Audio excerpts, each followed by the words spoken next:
welcome to the talk. So today we're going to see what progress we've made with the sim room, where we are, what we're doing, what the plans are. We'll go through a little bit of the gear I use and just general day-to-day sort of what I do in here really. So without further ado, let's get to the first bit. Okay, let's start with the rig itself. So as you can see, running two monitors. Main racing screen is a 29-inch ultra-wide, and then just a 23-inch TV above it. Nothing too big. I do have 3 of these, which I sometimes set up as triples, but with recording and the triples and my slightly weak graphics card, it's not the best. So we've gone for a single screen again at the moment. It's all mounted. Well, actually, the screens are mounted on monitor arms, which one is attached to the shelf that the PC's on, and one is actually attached to the rig, so I could get the height difference that I needed to get it down.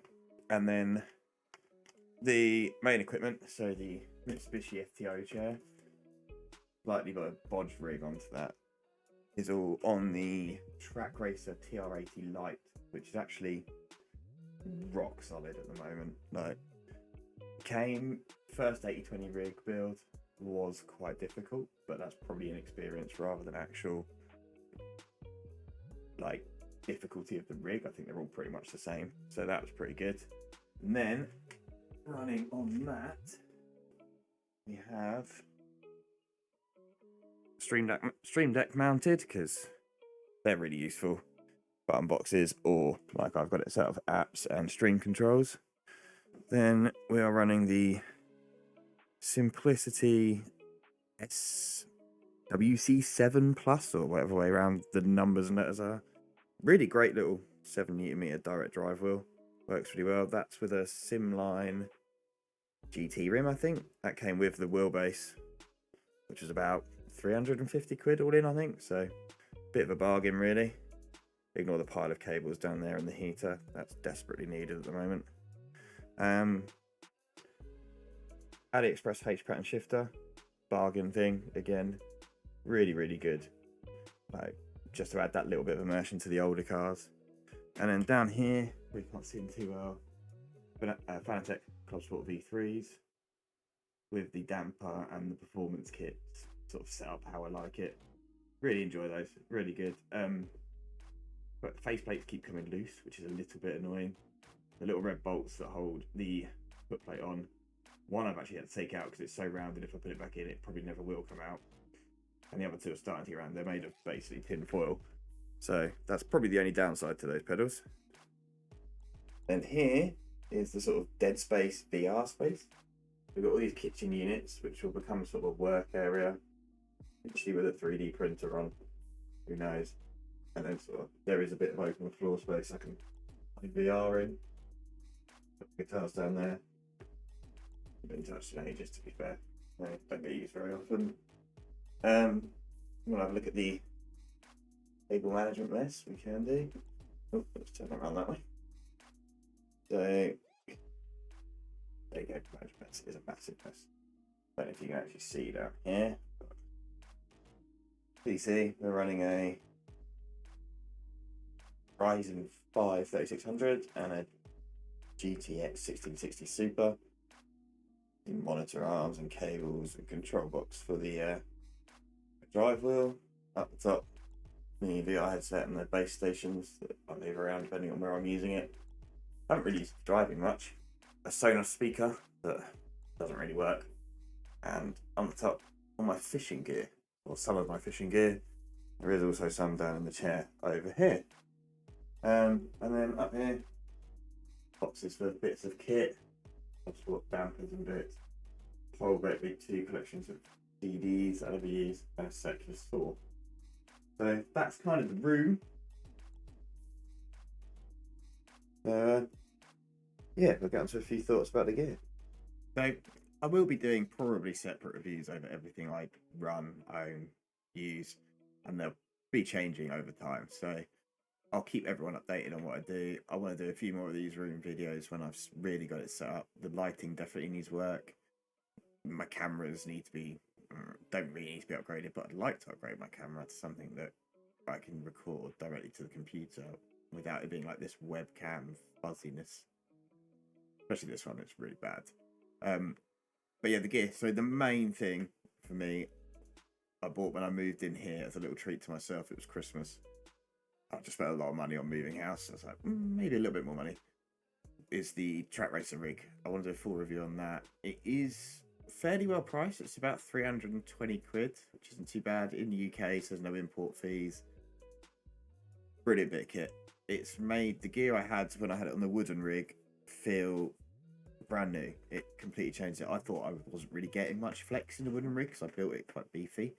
But honestly, it's so much better. Like, my brake pedals do not move. There's no flex in them. The wheel feels like 10 times more detail because it's just not being dampened by the wood. So realistically for me, first thing I'd say to anyone is buy a rig. Don't upgrade your wheel unless you've got something solid to put in. Don't worry about that too much. Buy a rig to put it on that you won't have to change again. Get an 80/20 or get... I haven't tried the tubular ones, but I've heard that they're pretty good, pretty rigid. So for me, that's got to be one of the best things you can do. Just for the upgrade, it felt like it gave my gear, which is already a decent gear. But don't get me wrong, I've done it the probably more expensive way. I've started on the lowest end, upgraded bit by bit by bit. And the rig was always something. I bought a rig, it had a centre pole, didn't like it. Built one out of wood, loved it. But it was just so bulky and creaky and like screws come loose. Easy to modify if you need to add something to it because you just bolt a new bit of wood on, which is quite good. Same with 80/20 really, you just bolt a new bit of profile on. But wood, you can cut the angles and all sorts. So there's good things for it, and some people do incredible things with wooden rigs. But for me, yeah, an 80/20 rig is definitely the way forward, and this track racer one's excellent. Can't fault it. Probably might get it with a chair next time. Not next time. Might get a proper chair at some point because I've had to mount this one on blocks of wood, which is not ideal, and then bolt them into the right angle brackets, which it doesn't really work. It works, but it's a bit shady. Shady indeed. It's a bit crap. Other bits of gear I got, so the Sim-plicity wheel, fantastic bit of kit, second-hand buy. I sold my CSL Elite wheel base, just the base, nothing else, for 300 quid, I think it was. I remember, but I think it was about 300 quid. And paid 300 quid plus the 50 for the rim. But call it wheelbase to wheelbase, 300 quid for a direct drive wheel, which is about the same power as the CSL DD, I suppose. So yeah, maybe not as refined as the CSL DD. I've never driven one, so I don't know. I have heard it go on a SimCube Pro. It's a different class of wheel completely. That's 25 Newton meters. Probably will eventually upgrade this to something a bit stronger. Some of the cars I drive, it does clip on to the strength that I would like to feel, so that's something I will probably one day upgrade, but it wouldn't make me any faster. That is just I'd like to have it rather than I desperately need it. I don't think gear really does make you faster, but the wheelbase has definitely made me more consistent with being able to catch slides and stuff, especially in some of the more twitchy cars. Yeah, I'd say a direct drive just for the speed of response and the price point you can get them at now. I think if you're gonna drop 300-400 quid on a wheel anyway, it might as well be a direct drive one. It doesn't have to be the Fanatec. It could be a second-hand early version of a SimCube or something, or an early version of the AccuForce. They're around that price. Sim-plicity do some great lower end price options. I think they start at 8 or 10 Newton meter one now. You can pick them up for under 500 quid. So there's options, plenty of options out there for anything like that. The other bit of kit that I really was my first upgrade. This is my second upgrade of the pedals, but the first thing I did was still ran my Thrustmaster wheel when I had that, but I upgraded to CSR Elite pedals, so anything with a load cell in. That will make your driving just 10 times easier. Just for brake modulation alone, once you get used to the feel. Even if you haven't got something properly to mount it on, I'd still recommend it and just run it on a lower stiffness, because you still get that modulation of the pressure rather than the travel. So it's easier to learn. Obviously, they're better mounted. You can start to run higher pressures on the load cell. So that's something else. Possibly my favourite bit of kit is actually the H shifter.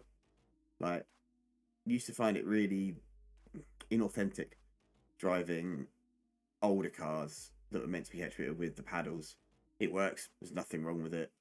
But for pure fun, I think the H shifter really takes some beating. And for like, I think I got it for like 50 quid delivered. I believe they've gone up a little bit in price on AliExpress now, and I think they're about 80 quid over on eBay or AliExpress. But there's always a sale on somewhere. You type H pattern, USB H pattern shifter, I think, into AliExpress, and it will come up.